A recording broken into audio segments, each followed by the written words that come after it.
Oh, hey. I'm live. Two Thangs live in the morning. Look at how good I look in this natural light. Looking good. Yeah, this is fairly nice. And get my seat adjusted so that when Chris pops up, there we go, I'll still be in frame. Hey, we're doing this special morning edition of Talking Thangs with Chris Pfiefel, who's in Singapore. So for him, it is 10 p.m. For me, it is 10 a.m. And I got up early. And hey there, Ornamentology, how's it going? Just getting rolling here. Chris will be joining me in a minute, and then we'll start chatting. But if you have any questions, anything like that, feel free. Yeah, I know. Wow, if you're in Seattle, then you're up real early. Well, glad you're here to see us chat about probably some BS. Chris has been making these great videos of him. Well, he had to do a 10-day quarantine, something like that, in his hotel room, and he was getting all these delicious snacks, but pretending they were gross. I'm gonna do some gotcha journalism. I'm gonna get at him about that because he lives on a fucking boat. How can you not like fish skins? Like, what are you doing, man? Oh, hi, Sig. Sig is here. I'm just hanging out. I had to do errands this morning, get some prints made, get some materials made. Went and grabbed a amazing breakfast at a new spot in the college neighborhood, which is like where you should always go. I know, he made those barf noises sound so real, but they were so fake. Because that's delicious food he's eating. He wasn't getting anything crazy. But it looks like he had quite a feast last night, so hopefully he's got like a picture of it or something. Maybe he's still eating some dumplings, you know. I told him I hoped he at least got to eat the live, you know, because actually I don't think that's in Singapore. I'm not sure where that is, where they you eat the octopus live, so it's still crawling around in your mouth. But that seems amazing. But yeah, I'm just getting my day started, trying to wake up and get here. I'm starting a black velvet painting right now, which is pretty amazing. Haven't done one in a couple years. So they're always fun, but they're a lot of work because, at least for me, I like colors that pop. So I have to put, sometimes 4 layers of paint down just to get good amount of that color coming through. Yeah, so that's going to be a lot over the next couple of days, but it'll be fun. And Chris should be joining at any point here. I got something I can show you guys. The painting, it's almost done. I think I'm going to work a little bit more on it today.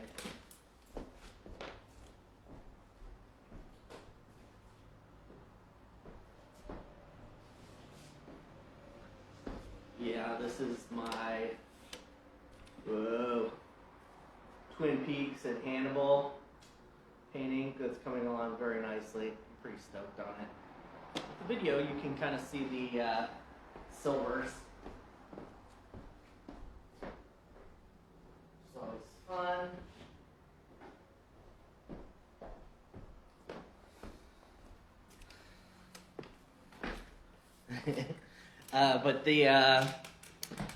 I've been focusing a lot this last couple weeks on the website relaunch. Well, thank you very much. All right, here's Chris from his Singapore bathroom. Well, thank you very much, Gratata. Hang on. You guys keep it down over there. Keep the party quiet. I got something to do here. Matt! Did you turn on a TV just to do that? Oh my gosh, it's so good to see your face, Matt. It's good to see you too. You promoted the Ric Flair hair, so I was like, I better bring it out a little bit today. No hats. You're killing it. You're killing it, man. Oh my gosh. God, you live like you are just living a great life there with You know, you've got a spa thing look going on. Dude, I saw a lot of delicious I just got out of the food. shower. I just got out of the shower. Is that a bottle of Jameson? Yeah. Most of it. Hey, cheers, buddy. Cheers. Cheers. Thanks for having me on. Oh, yeah. I'd like to start this off by saying I'm a huge fan. I've never seen any of your stuff or looked at any of your paintings, but I'm a huge fan, Matt. Well, thank you. That's the kind of fans I want. Ones that don't bother me, don't pay attention, don't talk to me. Just be a fan, you know, in the distance somewhere. We'll all do our part, right? Exactly.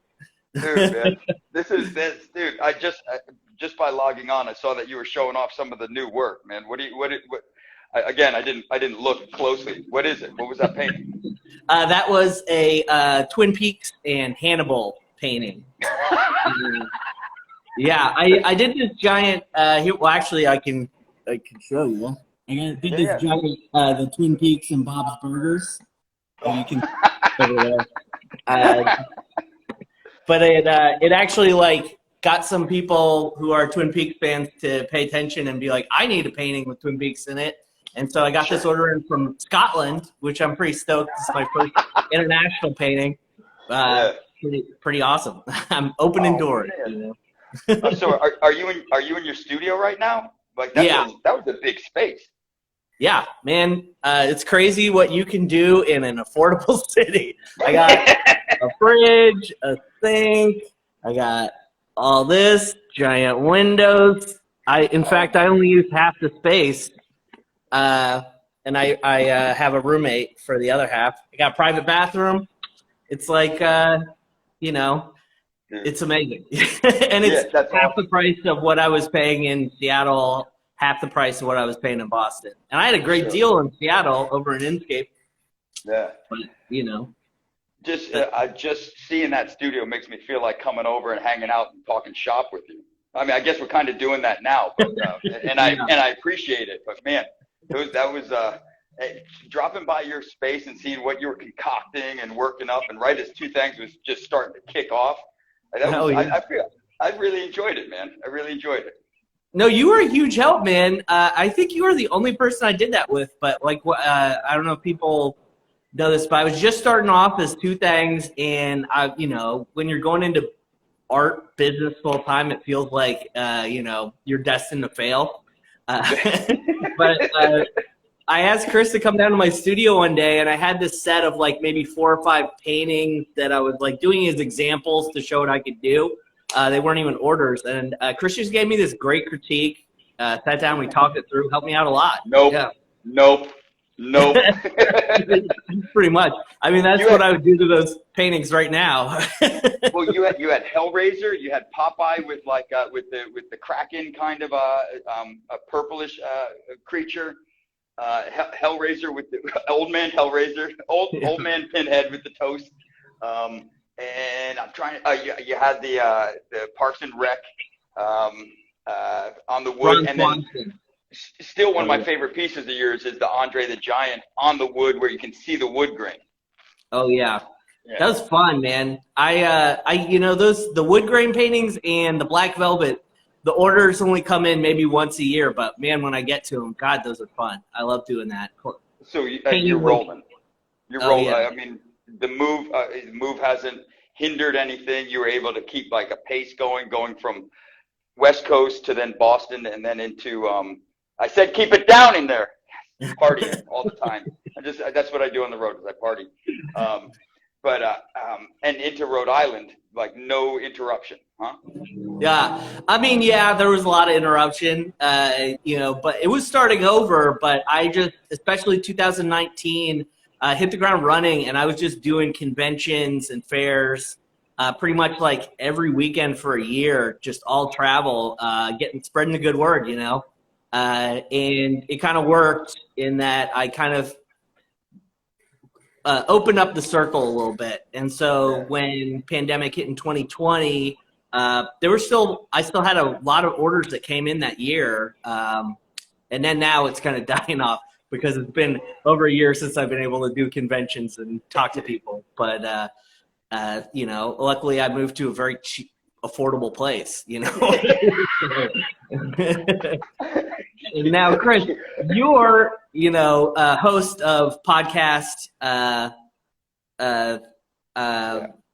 the God damn it, Dr. Dre, the last episode. No, next. No. Well, the next episode, that was our last one. Our new one is the next episode. Episode. I co-host the Next Episode podcast with my partner Jared, which obviously you've been on there a number of times, and always have a good conversation. But now you can find the new Next Episode because we've revamped some platforms, and the Next Episode is just on Spotify at the moment. But we started a secondary podcast with Augie, and it's called Fair Warning, where we are talking about it's a niche market, all of Van Halen's chronological works. Whoa! Now is this tied into Van Halen? I mean, some people have seen similarities in the logo. I don't see it so much, but but the idea that the podcast, the podcast definitely inspired Van Haven. Van Haven was definitely inspired, possibly in logo only, by the band Van Halen. And obviously, Eddie Van Halen had passed away recently. We've been working on the podcast prior to his passing. So I just wanted to be clear. We're not jumping. We're not ghoulish here, obviously. Yeah, no bandwagon jumping here. I was cool before it was cool. Yeah, absolutely. We're totally fanboying all over Van Halen's body of work. First episode, and you can find Fair Warning on all the platforms. Okay. And we just recorded while I've been in Singapore, but this time when I was in quarantine. I'm out of quarantine now, which is nice. It's nice to be able to walk around and stuff. And thanks to everybody who tuned in to some of those. I've been calling them video blogs, but apparently the word is blog. Oh yeah, gotta get on that. Yeah. You gotta keep up with this lingo, old man.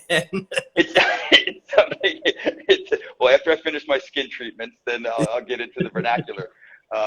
Something that you've embraced, just real quick, all the platforms. Like you're kind of an inspiration to me in a number of levels. One, hair care, and the other is just being able to dive into your work and throw it out on so many platforms, real time. The conventions, and just support your own work, and that takes a lot of effort, man. You make it look easy, though I know that you're hustling, and I really respect that. But thanks, enough about you. What do you think about me? No, that's what I was actually bringing up the podcast. I was like, you're so used to being the host of the podcast that you jumped right in and started asking me questions. But I'm flipping the script. This is Talking Thangs. We're talking about what's up with you. So, that's awesome. I didn't know you had a second podcast. We've rebuilt our studio. I mean, what you saw was a nice studio. Mostly Jared, and I helped a little bit here and there. But now it's two separate rooms that are sound dampened. We have a control room. We have a recording room, live edge tables with really nice microphones and stuff, bench seating. And I mean, our sound game is just kicking up a notch. And so the idea is we want to host with the Next Episode, the TNE network. We want to start hosting more shows. So our second show is Fair Warning, where we talk all about Van Halen. And we'll end that once their whole catalog is gone. And we just finished, while I've been in Singapore, 1984. So we got through some of the drama, and now the band's breaking up, and they're going to reform with Sammy Hagar soon. I don't want to spoil the ending, but I mean, the band doesn't really start till Hagar gets there.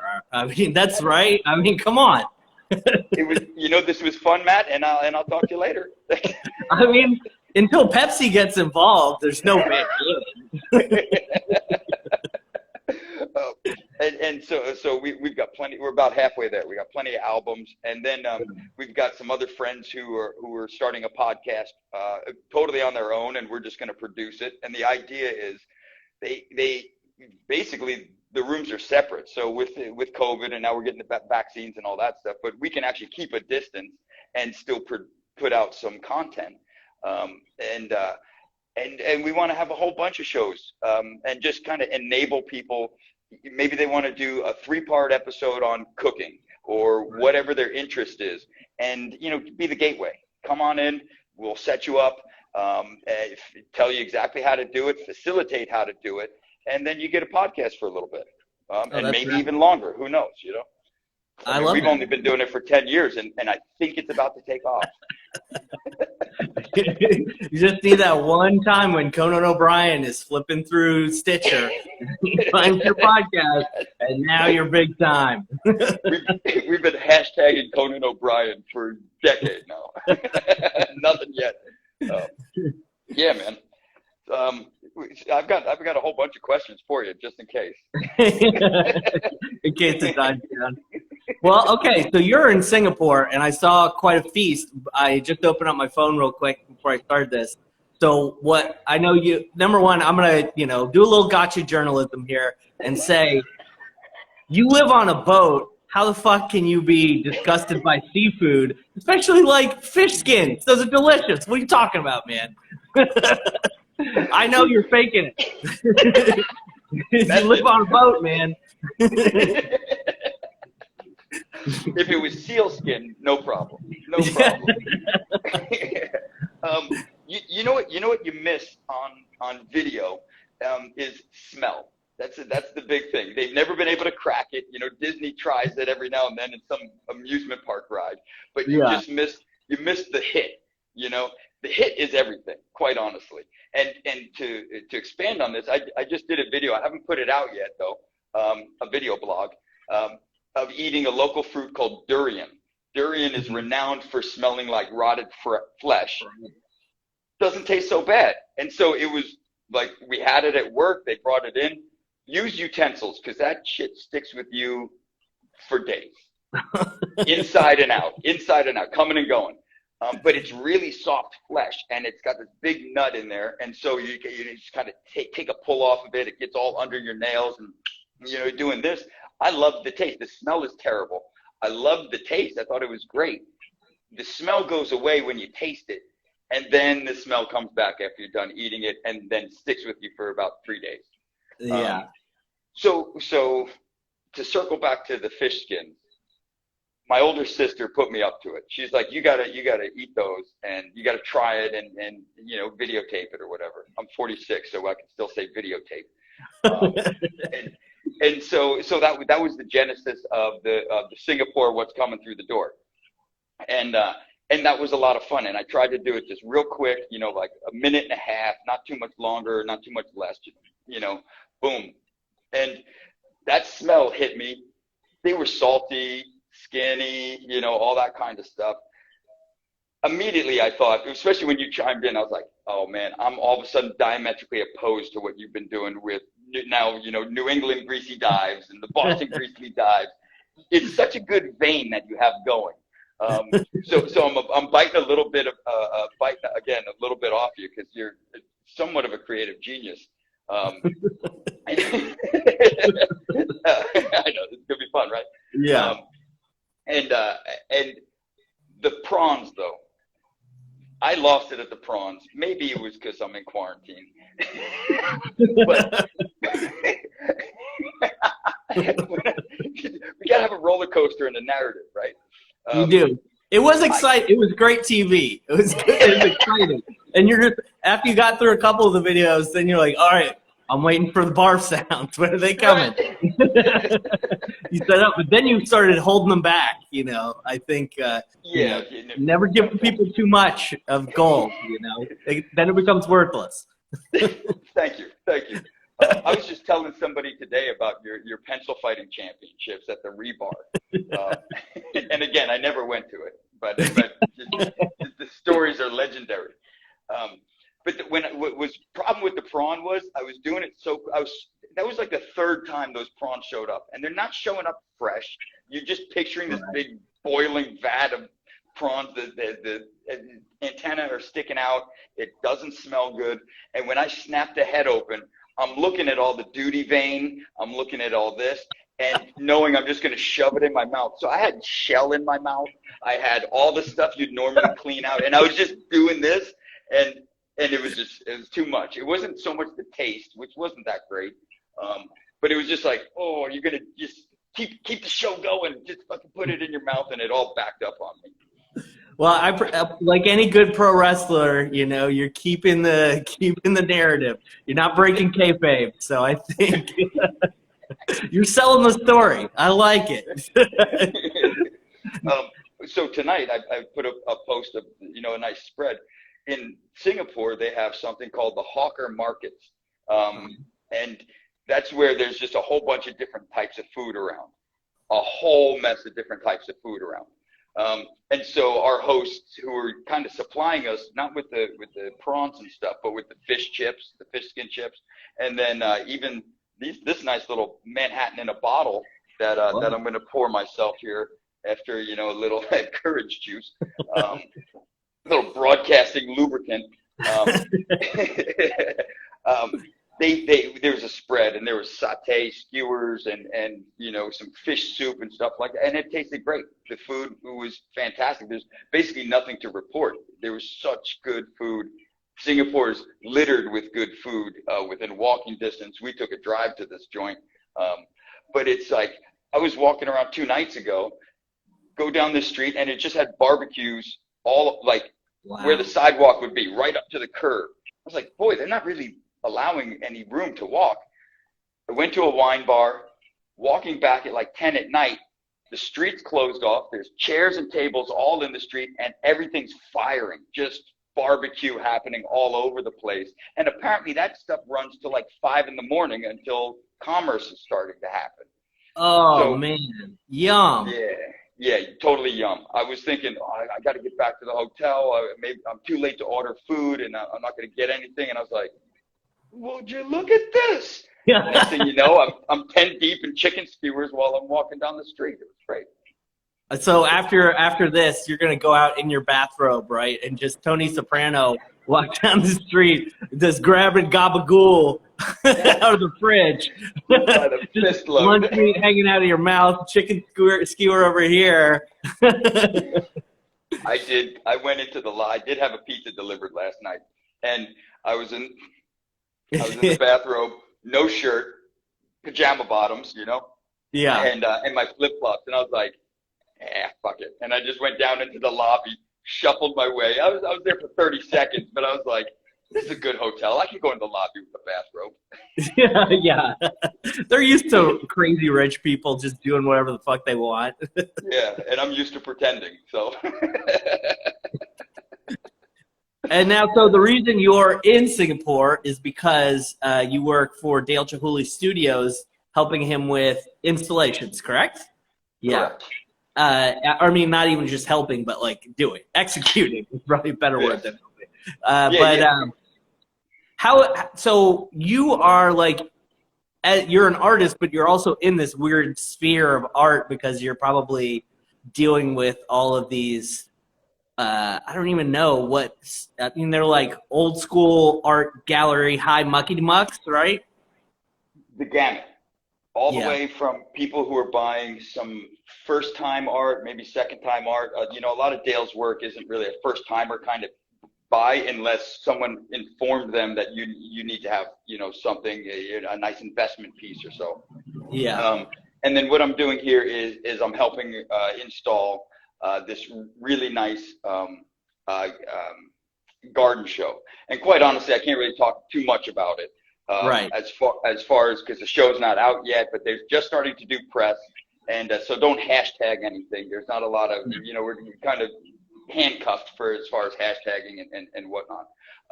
But the show is, you'll be able to see it in less than a month, and then it's have at it. The show is excellent. There's some new pieces here, and we're getting really good reception because what's kind of neat about the work, you don't ever really get to see it getting built.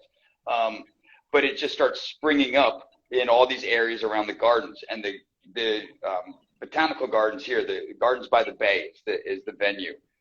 It's vast. It's got a couple record-breaking, like the world's largest indoor mountain, and the biggest glass dome and stuff. And Dale's putting stuff all over the place in there.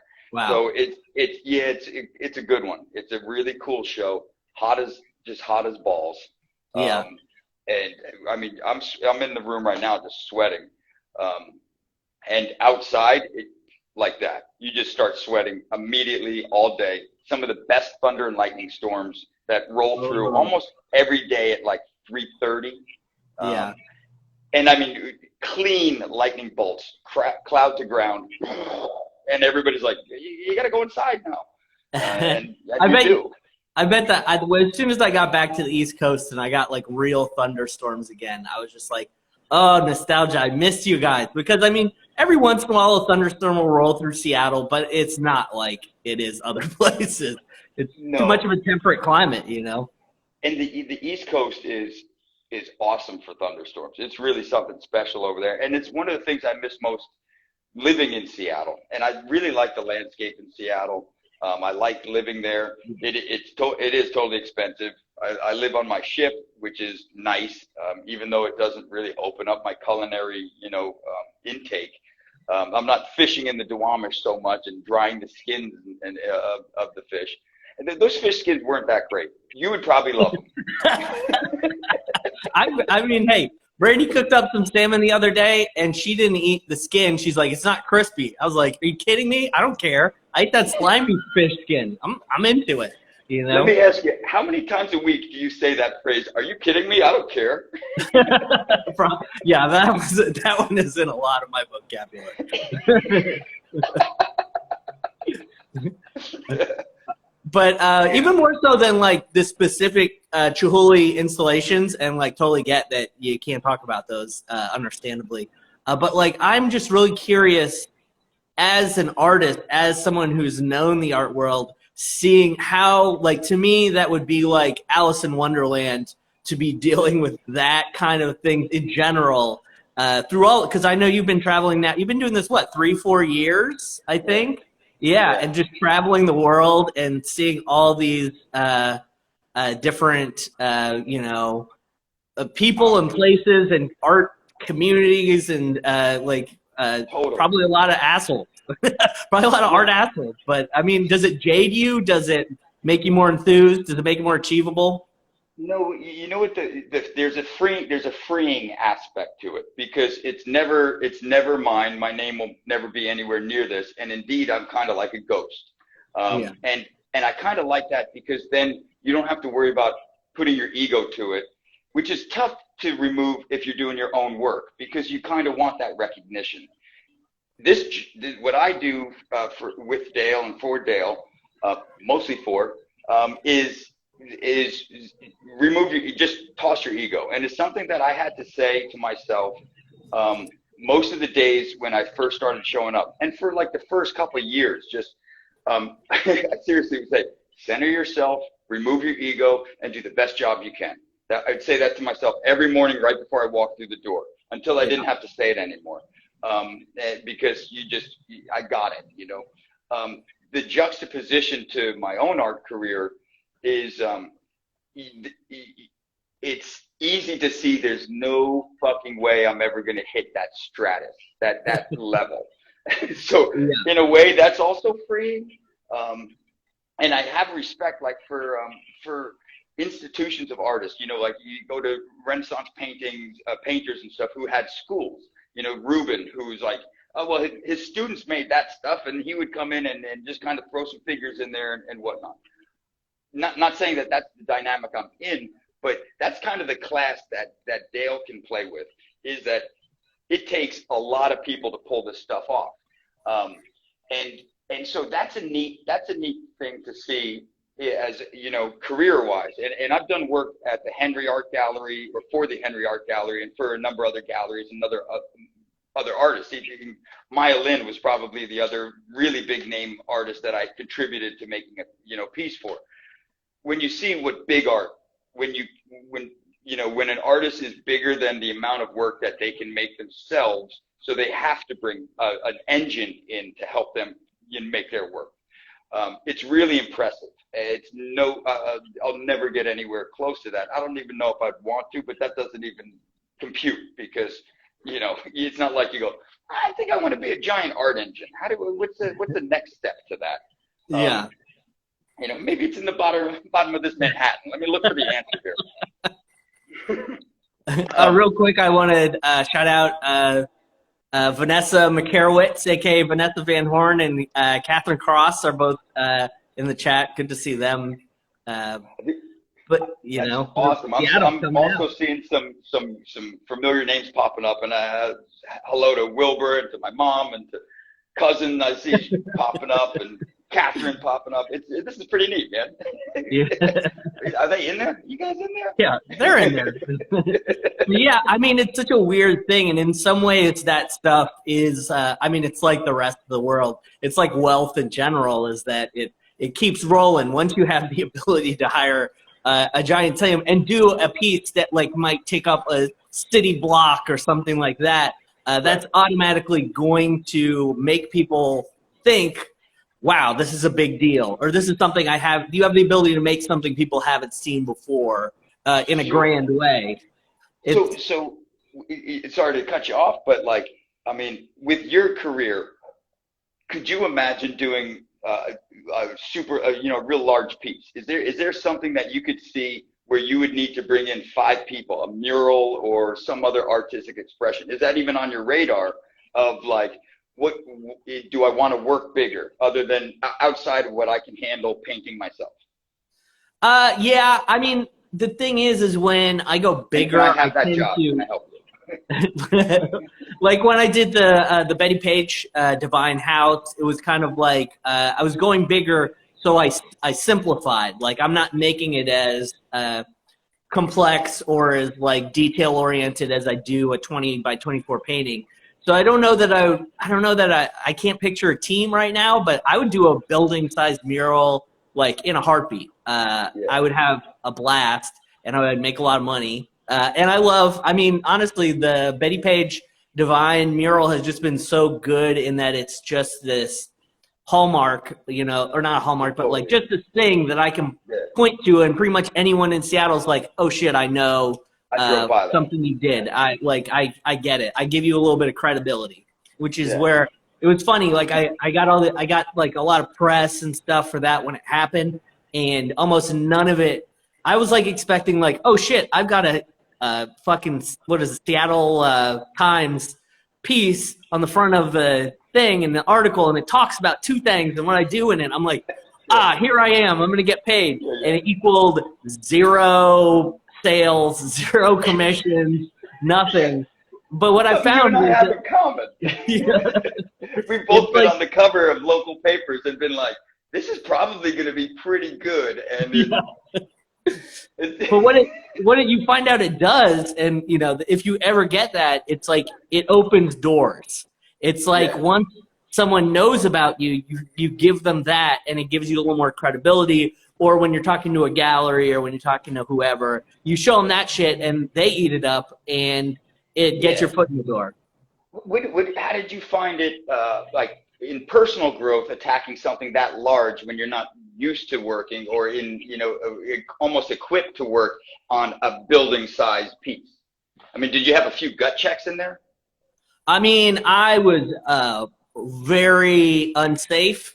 And like, I did not have the right equipment. Going back, I do different. I was basically perilously hanging off the side of a ladder, reaching like this with my brush, and underneath me was just like giant rocks and thorn bushes. Like, and somehow I didn't ever fall off. But I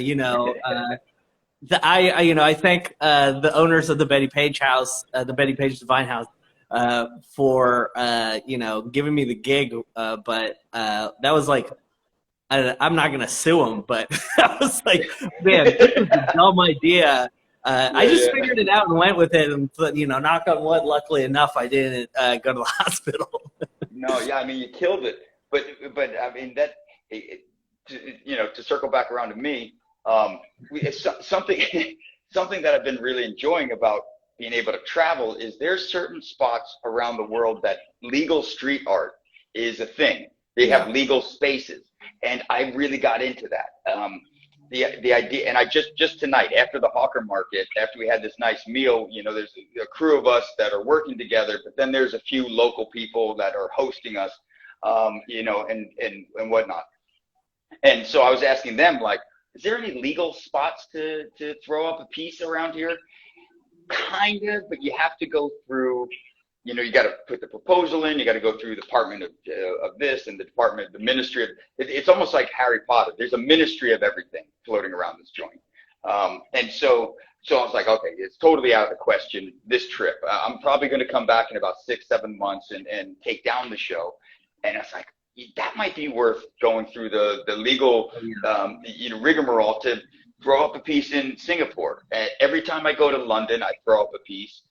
Because there's a place called Leek Street Tunnel, and you can look this up. Anybody listening, check it out. Leek Street Tunnel. I just see my buddy Alex just signed on. He was with me and helped me with this last piece I did. He's actually like 1 floor down, 2 floors down, and over to the right. But working for an artist makes you want to make stuff. You know, even though you know you're not going to hit that strata, and you're not going to try to hit that strata. You don't have the engine to do it. But it still makes you think. And so during quarantine, a number of us all brought art supplies, and we were sharing pictures with each other, just burning time making pieces. And what was nice about that, I bought some pen and ink stuff, and I know I'm kind of tangenting a little bit, but I bought some new pen and ink nibs, a whole array, a rainbow of nibs and different thicknesses to make different splatters and whatnot. Not looking to do calligraphy, just, you know, like a Ralph Steadman art, you know, line making, which is Ralph Steadman's a full-on hero of mine as far as, you know, image making and stuff. Some watercolor, some new watercolors, some new inks, a whole roll, like you put, a mechanic puts wrenches in a roll, you know, it's like, this was brushes, you know, and none of it's very expensive. And it was, you know, I cut down paper to travel with, knowing I'm going to have 2 weeks to just, let's make mistakes. Let's make marks. There's plenty of stuff on paper where I was just covering it with, well, let's just play with this brush. I got all the time in the world. So I'm going to use this brush, and I'm going to dip it here, and I'm just going to cover the whole page.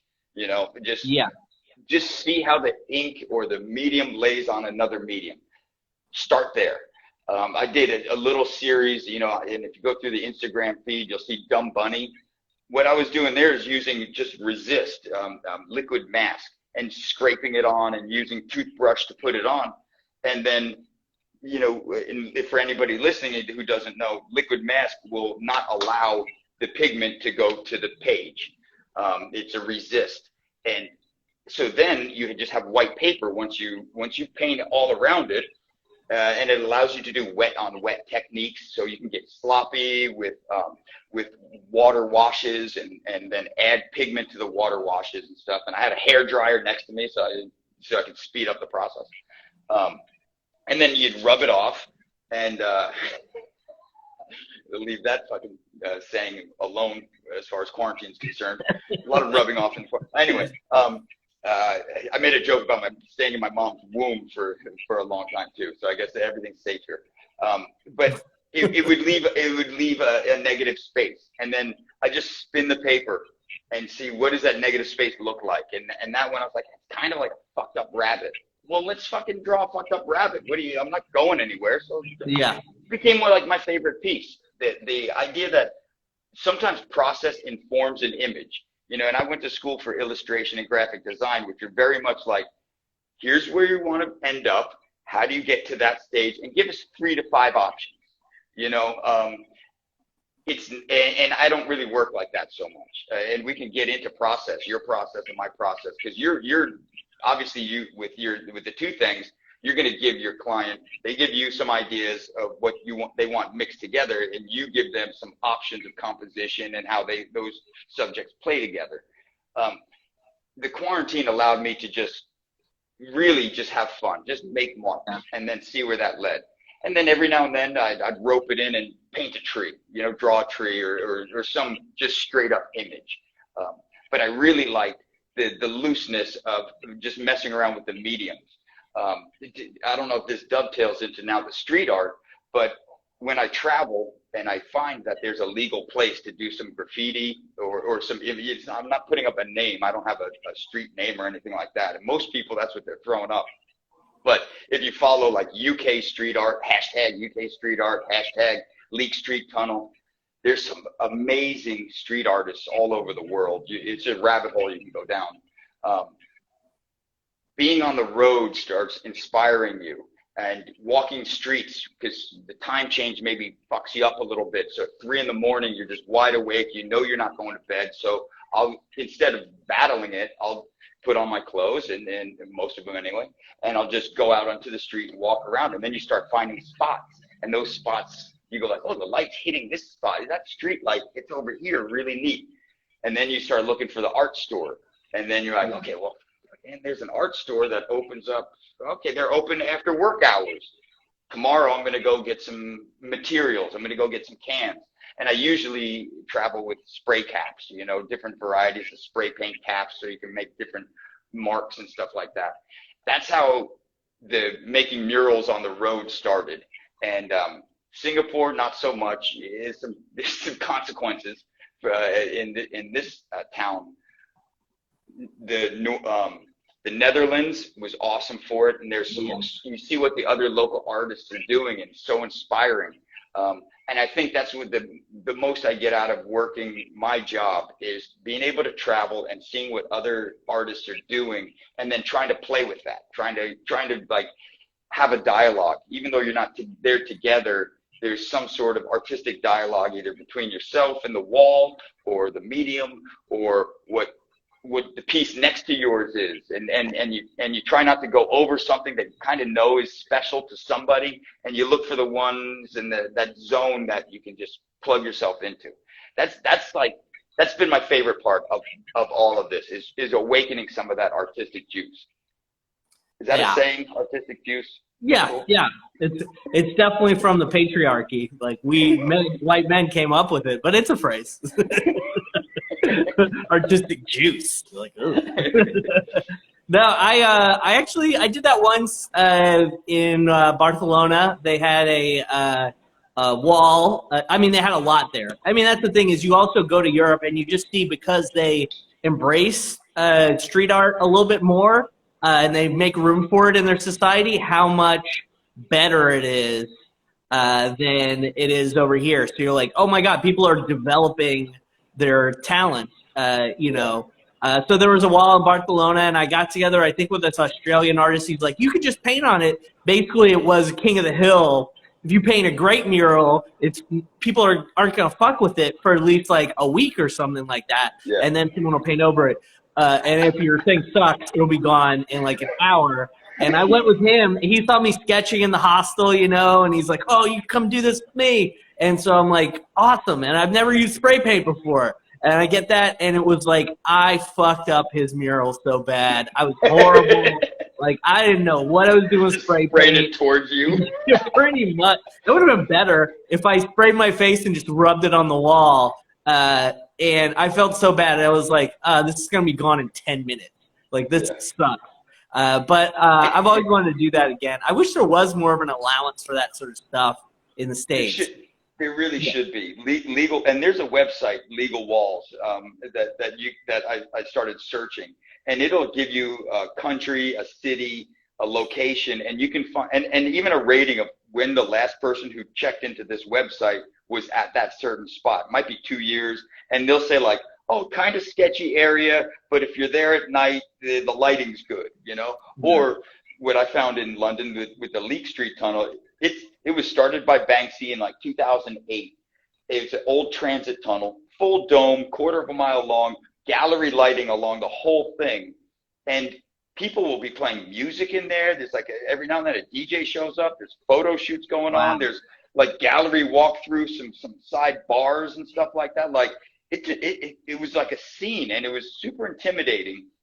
It was the second time I ever did any kind of street art, like where I was like purposely like, I'm gonna go out and paint, you know. Yeah. And I was with a work friend, and we kind of just paced up and down looking for our spot, you know, started working on something. 3 hours later, we were like we were doing the piece and people were digging it, and that felt great. We went back because we were there for like a month. We went back a week later and found another spot. We had a friend who's I think is watching now, is Wilbur and his kids, and his kids were giving us suggestions. We want to see a ghost. We want to see this. And so we're painting, you know, a ghost and wavy arms and all that stuff. They have to take off. We're finishing the piece. No more than 30 seconds after we're finishing, I'm talking to a few dudes, and one of them just picks up cans and just starts going over our piece. Just I mean, the paint's still wet. And what my friend and I do is we'll leave our extra cans there, but we paint them all white, so you don't know what color it is. And it's a neat art installation. The guy just walked immediately over, picked up a white can, just fuck your ghost, you know, like, and it's like, that's it. But that's kind of what I like about it is it's not special. It'll stay up there for a moment, maybe a week, maybe, but you go in knowing it's not special, and that in itself is kind of freeing too, because you get to throw it up, maybe you snap a couple shitty pictures, and we're good here. Yeah, you got to embrace that, you know? I mean, that's that other half of, like, public art is it feels so great to have that immediate public interaction, but you also get your ego checked real quick in a lot of ways, like, no matter what the thing is. Yeah, like, even if you do the best thing you've ever done, you're going to hear somebody with legitimate points on how it sucks. Like, even if it's the greatest fucking thing, there's always an angle to why something cannot be good, and someone's gonna bring that up to you, and you're gonna feel it. Yeah. It's usually the first thing, and I mean, you do it, you know, when you watch a movie or something. Like, yeah, it was a good movie. I didn't like this, you know, like fucking. I wish Harry Potter knew he was the one instead of just always questioning himself. Yeah, but everything else was good, you know? Like, you always have a critique. And one thing going to school, or the school that I went to, they embraced critique. So you would be sitting next to your best friend, and without being harsh, would just be like, well, the reason I don't like this piece, and they're talking about your piece, is the background's kind of a nightmare. It's all over the place, and it doesn't read with the foreground, and it's really messy. And you're like, fucking, you're right. Yeah. I knew it. I mean, those are the best critiques, the ones that hurt the most, because you know they're right, and you know you can do better. It's something you can fix. You know, I think taste, you know, this whole last year, there's been a lot of discussion on like science, and how, like, just because you watch the YouTube does not mean that you're on the same level as, like, people who've studied disease their entire careers, you know? Like, just because that you think you figured out the thing, and how, like, scientific knowledge isn't just something you can pick up because you read a, like, badly sourced article. But honestly, I think that hopefully the next conversation goes into it's the same with forms of creativity. There's all this, like, push to say, like, well, everybody's got an opinion, and it's just an opinion. But I think taste is a real thing. Like, taste is when you've developed that opinion through thinking about it. It doesn't matter what you think, but why you think it and how you thought about it. I think the first step to getting taste is being critical. I think you move past that, and some people never do. But I think that is that first important step, is to think, like, I like this, or I don't like it, but why? And it's easier to say why you don't like something than why you do like something. Yeah, but unfortunately, unlike science, with art, the more you explain it, the more of an asshole you sound. whether you're right or not. You know? It's true. And God forbid you mention another artist's name that they don't know, and you're just fucking, I'm gonna go home now. You know? Yeah. You're just like, well, I mean, it's kind of Winslow Homerish, but you know, go fuck yourself. But it's true, and that's you know, I don't want to say cliquish, but it's so nice when you can actually have that open dialogue with someone who appreciates it and doesn't automatically think you're a dick for referencing something, or being like, I like it, but the background's a little muddy, and I don't think they meant that, you know, and then shut up, Nate. Whatever. Yeah. You're right, though. Yeah. It's true, but I mean, you gotta like, I mean, if you're into something, whether it be music, art, any form of creativity, cooking, I think you do think about it, and verbalizing that shouldn't be make you a pretentious asshole, but we really are moving towards that as a society. Like, oh, Anthony Bourdain, you think about your food. Ooh, I like Guy Fieri more because he just eats grease. Tell you to fuck off. I'm more of a Fieri guy. Yeah. I mean, it's like, it's like a, you know, it's not bougie to just express what you feel. I mean, a lot of the people that I respect their opinions the most, I think they have completely different opposite tastes that I do, but they think about that, and then that's also discussing it is how I learn to appreciate whatever they like, whatever shit they like. Again, it sounds pretentious, I know, but I love the term the dialogue. You know, you have a dialogue with the piece, you have a dialogue with your friend who's making stuff that you'd never make on your own. And I get to, again, travel a bunch, and I've done a few paintings, you know, with this good friend that I work with, totally different painting styles. And then when we start working on something together, there's maybe a rough idea, a couple, like the first thing we did was, you know, we were like, let's go out and paint. I was like, I for some reason I want to paint barnacles. That's it. I want to paint barnacles. I had gooseneck barnacles in my head and stuff like that. And so then that was just the seed. And then, you know, we're just working on some pieces and stuff. And then he has these weird landscapes, very pointy landscapes and stuff. But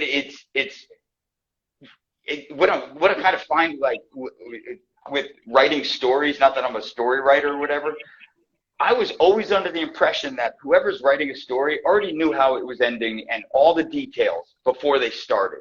That is so not the case. And I'm trying to embrace that with making work, because in a way it feels like unvalidating, because you're in the process and you don't know where it's going, so you try to open yourself up to it, and it almost feels like a dodge at times. And again, maybe that's just the graphic design illustrator, you know, upbringing or education that I kind of got. And I'm trying to, you know, be more loose about it, because in a way it feels less important if you didn't know where it was going and just kind of made it up as you went along. Right. It's not the case, but it feels weird, you know? What do you think? So what do you, as someone who came graphic arts, but even the way you speak about it now, you're definitely more in a fine arts kind of field of your work, the stuff that you're making. What do you see the differences as being? One pays. One you can have a career at, and the other one you get to call yourself an artist. Yeah. But I mean, like, I feel like for graphic design, there's a push towards immediacy. You know, there's like, and that's something that, I mean, I don't think I've ever been very good at. It's like, here's the message, and you got to make people immediately, within like a second, get that, you know? And that's like the point. Whereas I always thought fine art, in my mind, is like this push to make something that's going to, I mean, you have to grab people's attention, but it's meant to be pondered, you know? But like, you know, it's like a long-term kind of thing. All right, so if we can make similes, you know, like graphic design is more of the one punch kill, you know. If we go with fighting, instead of this long drawn out chess match, it's Brazilian jiu-jitsu rolling and chess match that has these ups and downs and dramas, you know. I always thought it was good. Like I started school as going into graphic design, and after a couple of years, I was like, this is good knowledge. This is good stuff to understand. But it's not drawing. It's not painting and stuff like that. But just being a painter, it felt too ethereal. You know, it's too out there.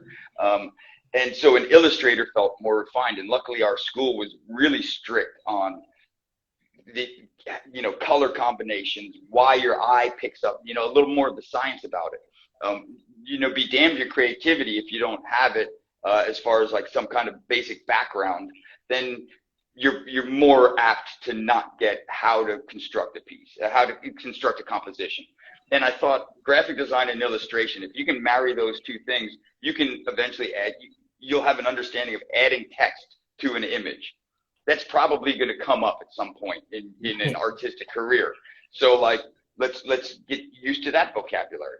And I mean, as far as to talk about like some of the stuff I've made, even beyond that, I did construction for a while. And most of the drive to that was I really started liking sculpture and installation.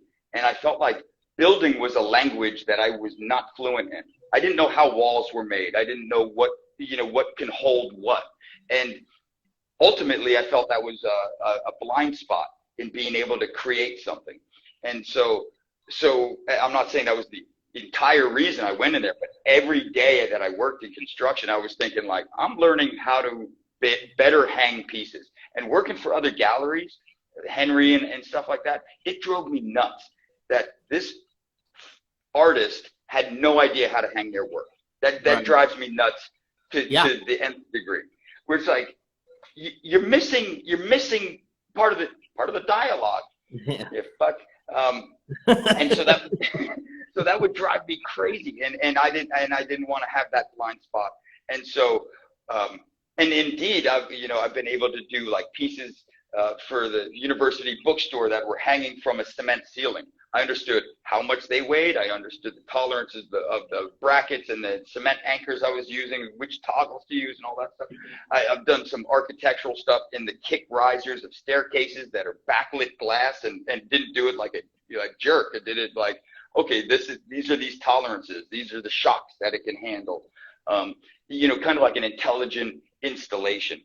That paid dividends, not in a financial way so much, but just in the idea that I could apply to 4 different art jobs. And probably one of the ones I'm really proud of is for Food Lifeline, which is a company that takes all the excess food that's grown around like Washington State, puts it into one warehouse, and then divvies it to all the food banks. Just feed the world is basically their ethos. And so I worked with some architects and some designers and did 3 large-scale installations in their flagship store, their flagship warehouse. Apple crates that make this arch bridge that hang from a 30-foot ceiling. There's no way I could even think about that if I didn't understand like construction and these tolerances and materials. Whether or not you keep wanting to expand what your vocabulary is or not, I really like that. I really like being able to then intelligently, have that conversation with someone who's about to hire you instead of being like, yeah, I think I could pull it off. If we're going to do apple crates from this side of the building to that side of the building, whatever the composition is secondary to the idea that I could pull that off. And that felt good. And I really am proud of the work that I did for Food Lifeline. And then one of the more recent installations I did is like a 14-foot section of a pencil that is a secret door that kids get to walk through in a learning annex from one room to the next room. And it's like, so your idea is a giant pencil that's a secret door? I can figure out how to build that. I'm in. And then what I bring to it is like, I think that pencil should be chewed up, like they've been gnawing on it. And then we had to rope it back because I made that thing look so fucking chewed. And they were like, let's back it up a little bit. You sure? Are you sure? It came out awesome, man. I saw the pictures. I never saw it in person, but it looked amazing. Thanks. And I mean, it works. It was, as far as I know, they haven't called me back. So I'm pretty sure. Yeah, Brandy, Food Lifeline's awesome. So is the pencil still working? Those kind of things, like I could never pull off just doing illustration and graphic design. But illustration and graphic design led me to understand that certain disciplines need to meet. And when you start adding those disciplines or those languages, you get to start exploring more creative ideas. And every single one of them I've had anxiety over, stress over, and there's always that dialogue again that you have with either the client or the material, or, I remember, Steve-O was doing the shelving, and he's an amazing craftsman. He's doing the shelving, and I had just finished doing the faceted pencil, but no colors, just the plywood and sharp angles and stuff. And like an asshole, he was asking me, he's like, "What are you doing?" And I'm like with a grinder, like rubbing down the hard edges and stuff. I'm like, "I'm sculpting, Steve." Like, give me some credit, man. I'm sculpting right now. It's like you're sanding wood at the moment, but Yeah. there's a greater vision in there or something. But anyway, it's those kind of like light up opportunities that are neat. And I don't necessarily know what the final product's going to be, but I trust I'm going to do my best to figure it out in the greater good for the client who wants it, which I imagine dovetails into what you're doing with, you get these people who say, "I like this and I like this. Make something great for me." Well, what's funny is hearing you talk like this and seeing that you came from the graphic design kind of background and worked more towards the fine artsy versus, like, I got my BFA in studio art, which was all pushed towards that. And then as I got out into the world, a lot of the things I had to dispel in my mind were those attitudes of, like, it was like a lot of work to like come back towards the center of in between fine art and commercial design and find my spot, because when you get out of school from the fine arts department, it's not pushing you towards find a job, find money, work for clients. It is find a beret. You're the sole creator of totally original ideas, and anything else is garbage. Yeah. So it was kind of an interesting journey for me coming to the other side, and then seeing you basically come from that side and then work more towards, like, I'm finding out the passion for the thing of it in itself, the act of creation, instead of creating for a purpose, just creating, where I was like, creating for no purpose, I've done it. Right. Once I had a structure, man, I feel like my art has gotten way better because I never slow down. I never have the moment where I'm like, what do I paint? I always have 5, 6 things. Isn't it fun that more often than not, it's the parameters you have to work within or push against that make the creative, don't say journey, the endeavor. But it's those parameters. I mean, there's nothing more terrifying than a blank canvas. And this goes for everybody listening who is an artist and who isn't an artist. Everybody looks at a blank canvas and goes like, fuck. I mean, just putting tone on it helps you. And that was kind of like when I was putting the liquid mask on the paper. It's like, I at least knew there's going to be some blank here. I have no idea what the shape is, but I can put tones behind it. Then you're starting. I mean, the same thing with talking to a stranger. Like, there's no thing that just is your gateway. Just start talking. Yeah. And then the conversation happens. But it's never not terrifying, or at least for me. And with every piece that I've ever worked on that goes from a sketch to a final piece, there's always a point. There's a departure from what your original idea is to what the piece really needs. And there's the dialogue again. But that never gets easier because you always want to hold on to the wrong idea that you have an idea I know where this is going. I want to use this pen and ink. I want to use some of this. And every now and then I'm going to sprinkle some salt on the watercolor so it looks like snow. Whatever techniques you decide you want to fucking throw in, there's a departure that ends up having to happen so the piece is alive and not so stale. That's what drove me nuts about illustration is I couldn't make an illustration look fresh. I can make a picture look fresh. I don't necessarily know where it's going. And those constraints were driving me nuts in illustration because some people could, and they could make it look great. And you're like, God damn, there's so much life in that piece. I couldn't do that. Yeah. I was not good at it. There was maybe 3 projects in my whole, education in college that were like, I think I kind of nailed that book cover, and then the rest of it was That's exactly what it all is. It's finding your place, finding your sweet spot, because it's different for everybody. But finding that thing that you enjoy and then saying, like, this is the part that I don't enjoy, and it comes across because I'm making these things and I think they feel lifeless. You know, it's like you got to find your spot and wherever that is. And it might be the initial sketch. It might be the finished piece. It might be any spot in the middle, but find where you're finding the enjoyment and then really focus on that. So have you ever thought, since Two Things is killing it, of circling back to an art show, of like having a space where, or, you know, I'm sure every one of your clients is like, if you ever want to show this in a place, I will totally send it back to you and you can have an art show. I bet all of them would be open to that idea. I don't know if you've had that discussion, or, I mean, have you totally left the idea, at least for now, of having one room with all of your pieces? Hey, everybody come over and check this out. Well, yeah, I mean, kind of, but kind of not. So, like, I believe that my paintings are one thing that I do, but the entire body of work is really my kind of artistic statement. It's like all one big performance piece almost. And so one of the things that I've been working on, as you can see kind of behind me, this big thing. These are going to kind of be some of my new pieces. It's a giant poop emoji. But I'm going to be, I want to do like symbols and emojis, but they're all made up of, like, this is made up of 200 of my paintings. You know? Wow. Yeah, and they're kind of color organized and stuff like that. But that is where, that's kind of how I could see it happening, because they're like spread all across the country and everywhere.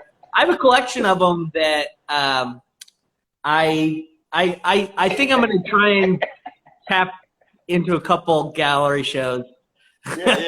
But I don't know, man. I coming from art school, it's probably always going to be in there. You know, this, you know, because that's like the ultimate achievement. Is, you know, there's no getting away with it. But I don't know. Also, it's been really enjoyable to be completely outside the gallery scene and not have to deal with that, and just be able to like I just go put up a booth. It's very low key. People walk by, they pick up my art. They talk to me for like sometimes an hour about it. I used to have these great conversations with regular people or anybody who just shows interest. So I get kind of that public interaction. I don't know. Sure. And with that public interaction, I'm sure you have the moments of, squelching the inner dialogue when you lend yourself to people wanting to attach ideas to this formula or this kind of combinations you do. I'm thinking of it. You know, I wrote down like, all right, but what are your two things, and what would be my two things? And I mean, it is just it's asking for it. So how does anybody walk by one of your booths and not go, you know what I would do if I was going to buy a piece from you is I would like to have Dirk Benedict and Starbuck. You know, like, like they're the same person, but I see where you're going with that. Like it kind of begs for it. Which I've done before. I did James T. Kirk and William Shatner. I've done a two-person. So it was Captain Kirk and the singer William Shatner. That's so good. Oh my God! Of course you have.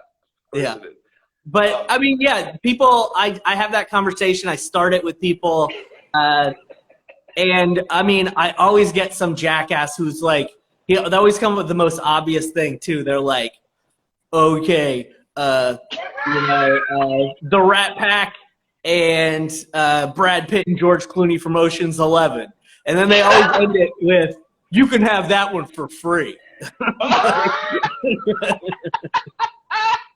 Always happens. I'm like, okay, thanks. Cool. Right. But then I also get super interesting ones. Like one of my favorite shows of the year is the Philly Tattoo Convention, and this lady walked up to the booth, and she was kind of in a little bit of like a leather outfit. It was her and her husband, and I would say she was probably early 50s, something like that. And it was like, I was like, okay, so what would your two things be? And she's like, oh, I don't know. And I was like, oh, like, what's your favorite band? And she's like, Incubus. And then I was like, so what's something that was on your bucket list that you always wanted to do? And she goes, get gangbanged. And then I was like, all right, well, that would be two things, Incubus and gangbang. And she was like, oh, maybe. Hey, let me get your card. Let me get your card. Here you go. I mean, I do that painting. I got no shame. Yeah. Well, all right. What about some performance art, man? You've got so many creative outlets, and I haven't watched any of them, and I'm a fan of yours, but I haven't seen any of your work. But are you kind of missing that having to move across country and moving a bit? You kind of had a staple of performance outlets over on the West Coast. Are you jonesing at all, or do you kind of letting that dragon sleep for a little bit? Half and half, you know. It's like I was always definitely, as far as like, I would definitely lump them all into the kind of same category of like the bands I was in, being a professional pencil fighter and intergender arm wrestling champion, and like the million other like stupid like projects I was involved with as kind of like a hobbyist kind of thing. And I say that like without any shade on myself or the things. Like, I think I did cool stuff, but it was always a hobby, you know. I wasn't taking it seriously like I do painting. I always knew that came first before anything else. And so kind of I am starting to feel like maybe start a band out here, do something, but then also I'm like, God, that's a lot of fucking work. Yeah, totally. And you know, getting two things running up here has been a lot of work. So yes and no. I probably will, especially after all this quarantine and sitting around, probably like start trying to meet some people and start a stupid band. Maybe we're all attorneys and we try to sue everybody in the audience, something like that. That's the thing. It's never just music, man. You always have this kind of sideways slant that comes in dry T-shirt contest, and it's a persona, but not like, hey, I'm gonna. I don't know. I can't. I've never seen any of your stuff. I can't say how you come up with it, but there's always some behind the scenes bend for your performance art that other than what you're showing, there's some like backstory that it feels like you just keep in your head or maybe share with the people who are supporting you, that makes it like, it rounds it out, you know. It's like you know, method. Yeah. Well, it's kind of like, I don't know, I saw someone the other day posted a meme that was like I forget what but the basic idea is that like if I'm doing something for a job, then I take it very seriously. But if I'm just having fun, man, I'm doing what the fuck I want. So I'm gonna make it weird, and I'm not just gonna be in some like bar rock band that, you know, like we get together and practice. Hey, thanks. We're gonna do our petty set after this break, and then we might throw in a little bit of Joel. Never know. I'm not just doing it to doing it. I'm like gonna do it in the way that I want, even if that way is super stupid, and make sure we'll have no fans. Dude, full commitment though. And that's something that I admire about all of your endeavors, is it's always been full commitment. And that takes a lot of gumption, a lot of chutzpah. I mean, you sit. Well, I'm talking to you with your Ric Flair hair, and try to explain to you about full commitment. Although I will say, this is not. I should be better at this by now, but like doing the crimping and getting this real feathered. My hair does it kind of naturally, so it's a little lazy. But I really should be getting this better by now. I've had a week or two, you know. Yeah. It's good stuff, man. Let me ask you a few questions, Matt, if you don't mind. Okay. Well, yeah. You know, because again, the next episode podcast, the Fair Warning podcast, I also dabble in broadcasting and whatnot. One, I just want to say, you're one of the only people that when COVID hit was like, we're going to FaceTime. Let's FaceTime a little bit, you know, and that was nice. As far as, you know, that has nothing to do with my questions, but that was a nice, like, kind of grounding agent, because it was so up in the air, especially in the beginning. We're a little over a year into it, and feels like everybody's hitting a stride, but that meant a lot to me to, you know, sit there on my ship and talk to you over on the East Coast and just, you know, just feel the energy and shoot the shit. So that was nice. But a couple questions here. How much can you bench? I'm going to say probably 500, 600 pounds. That's about what I thought. Yeah. And how awesome is Brandy? Truly? And truly is she's in the chat, so not going to answer because she's got a big enough head already. She kind of got an ego the size of Rhode Island, so I'm going to keep it that size, not let it get any bigger than the state. What's the longest you've had a foreign body in your a foreign body in your body? Like a tapeworm, or let me give you an example. I'm going to share with you. Yeah. I still have a piece of coral in my finger that's like 6 years old. Okay. I mean, I guess. Well, does it have to be organic? I've got some like lead in my hand. Sliding scale. Yeah. We'll say, yeah, I've had some lead in my hand since a pencil fighting incident in like 5th grade. Pencil fighting went awry. Just tying it all together. And let's see. I already covered the Brandy one. When you're active on Instagram and you're promoting a whole bunch, which is admirable. And again, I use it as a little bit of a goal to hit. When you look on your Instagram searches, you just hit that little search bar. Yeah. What are like the 3 most common kind of threads that show up? Wait, what's the question? So when you're on Instagram, and I'll tell you mine. Instagram, you hit the little search, the little magnifying glass, and then it shows you like a whole page of imagery that you can hit on, and it's videos and stuff like that. You ever do that? No, I've never done that.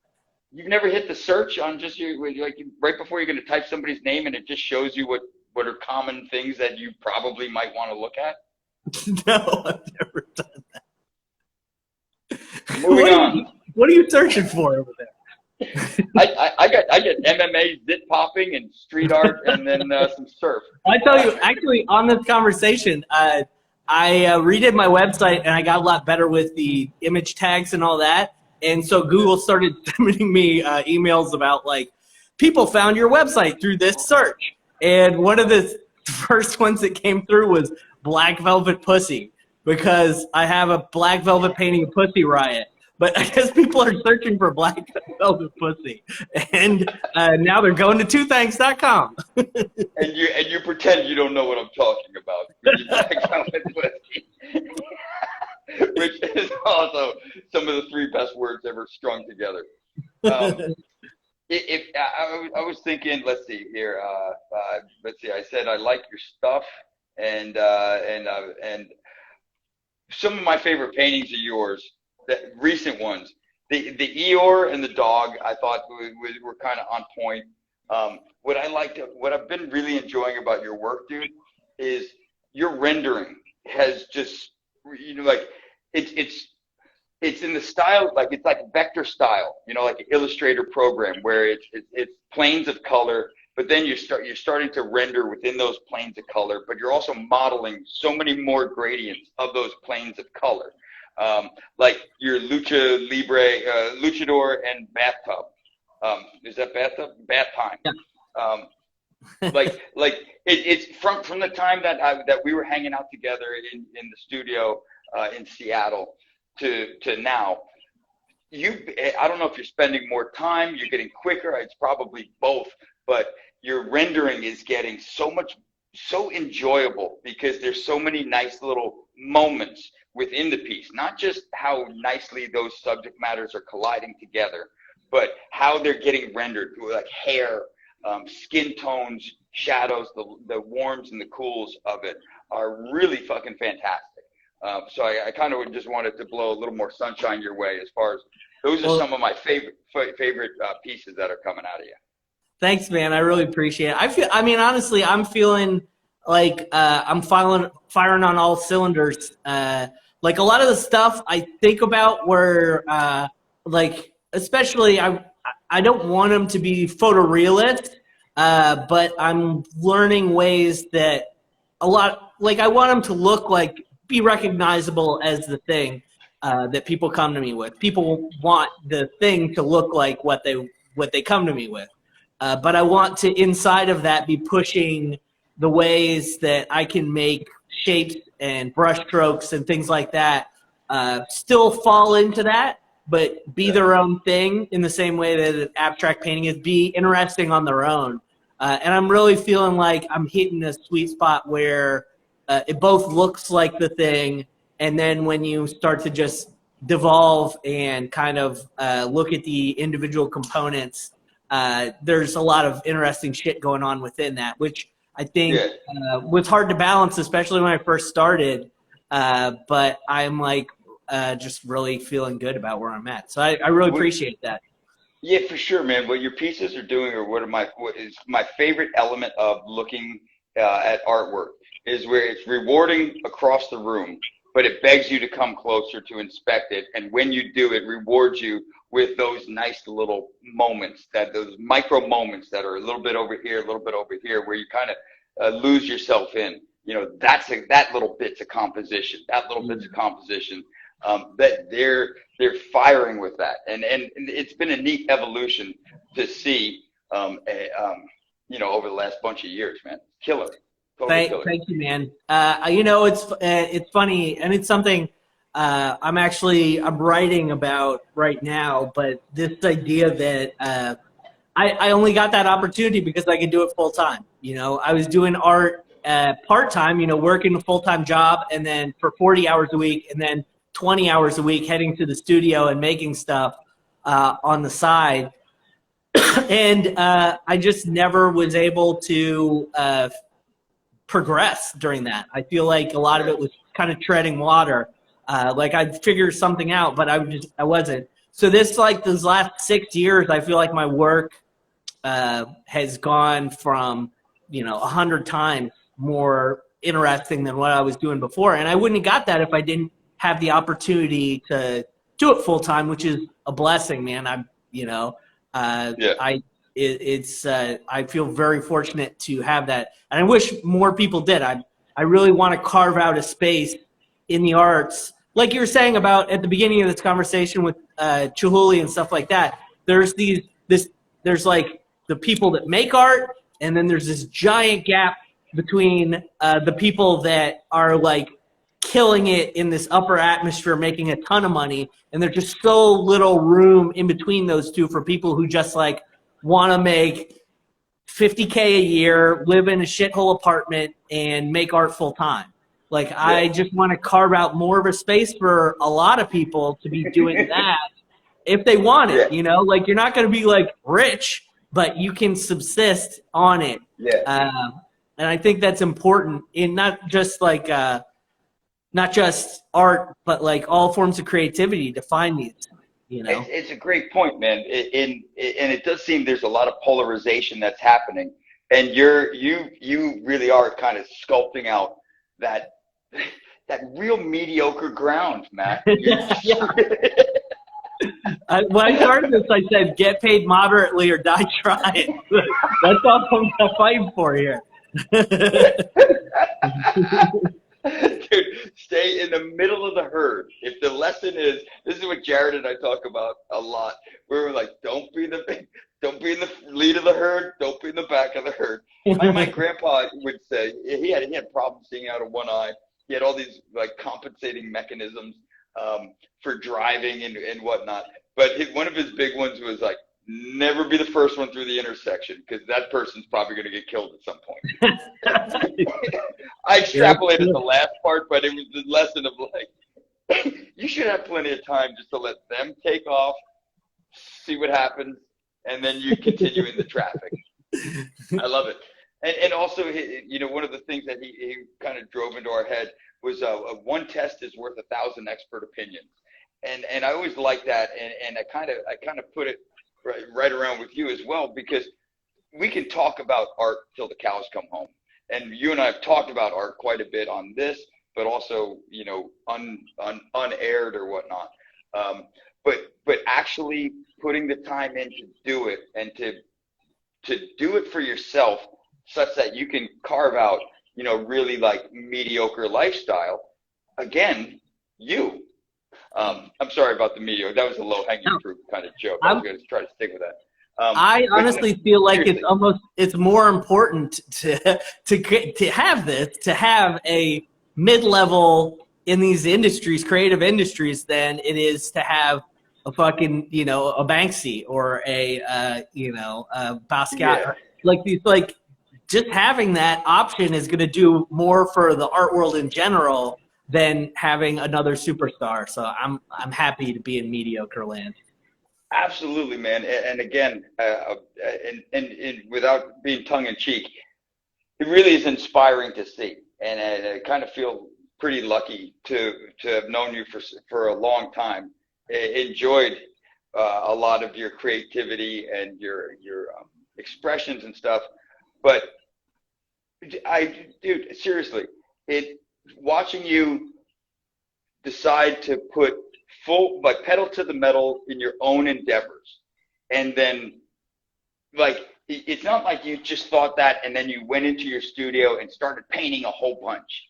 Like, your outreach to the public, your outreach to say, not like I'm going to have an important art show, but I need somebody to see this, because eventually people are going to see this and they're going to ask me to make something, and then that's going to be a reciprocation.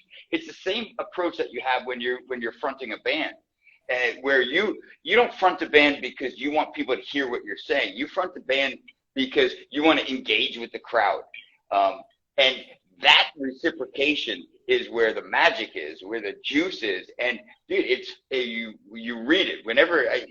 Unfortunately, you never get to really see yourself perform.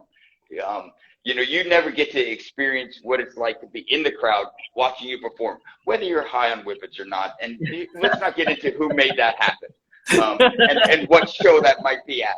But but it is, and I see some people logging on who I know have seen you perform, and I've stood next to it, and we're all just like, this is the good stuff right here. And you carried it into your two-dimensional art. You know, it's really something. It's something cool, man, and it's inspiring. It's funny, for the amount of performance I do, I can never rewatch it either. I can't do it. Even like when I was on your podcast, I can't listen to those things. I can't hear myself. I hate it. Well, I can't rewatch things. It's so common how many people can't listen to our podcast. Or don't. I listen to the ones that I'm not on, but I can't just do it, man. But I love being there in the moment. I love performing. I have a lot of fun doing it, but I just get douche chairs, you know? Yeah, no, and that's kind of the thing, isn't it? Is if you give enough to yourself in the moment, you don't really need to look back and examine it or see what you did right, what you did wrong. You just understand that was fun, and that was enough, you know? I appreciate that. And so I just want to thank you for coming on to this episode of Talking Two Thangs. I know you really did. You snuck your hosting skills in there pretty good with your questions. You knew I wouldn't have any prepared questions, so you brought out your list. You're like, this is an alpha move as a host. But one thing I have learned with this is that if my phone dies before the interview ends, Instagram just deletes the whole thing. So I do need to wrap it up. But thanks, Chris, man. It's been great, as always, chatting with you. And everybody who's made it this far in, make sure you go follow Chris for his awesome artwork. Follow his 2 podcasts. Go to Van Haven. That happens in September, not during quarantine. Probably actually during quarantine. Now we skipped a year, and we're rebuilding platforms. And for the podcast, the next episode podcast, you can find that on Spotify right now. At some point, we'll propagate it through all the other platforms. You can listen to Fair Warning podcast. That's on all the platforms, where we're talking just about three of us talking about Van Halen and how awesome they are. And there's a lot of strife in that band, and let's get into that. And then we skipped last year for Van Haven because a lot of shit was going on. And I hope everybody's okay out there with COVID, and I hope everybody's healthy. And it's really been important to me, and I know it's been important to you, Matt, to be able to kind of connect, this way digitally. And we're going to do Van Haven this year. We've got probably a different location, but real close to where we normally do it. Banners are really cut out for these situations, right. Of keeping to themselves, but also being social. And so we don't want to go 2 years not doing it. So Van Haven 6 is coming up, and that's also the 1984. We haven't done we did Diver Down 2 years ago because there's some similarities between Van Halen and Van Haven. So 1984 is coming out this year, and so we'll have some bomber shirts. Sanctuary Arts Center gives us those shirts. They donate them, and then anybody who buys or anybody who shows up gets a free shirt if they want it while supplies last. And we ask for a donation. 100% of the donations go to Sanctuary Arts Center, who take at-risk youths and just kind of work with them so they feel better about themselves and give them some real world skills. They're an amazing foundation. And they're amazing for designing shirts for Van Haven, and we're obviously going to continue to work with them. Every year they're awesome shirts, but the thing is they go like that because it's donation, first come, first serve. So thousands of people come through Van Haven. We got to keep that thing going for sure. Community building, whether it's digital, whether it's whether it's van to van or man to man. Come on. Whether it happens in 7-Eleven parking lots or on Instagram Live. Hey, not all candy out of a van's bad, all right? Not all sour.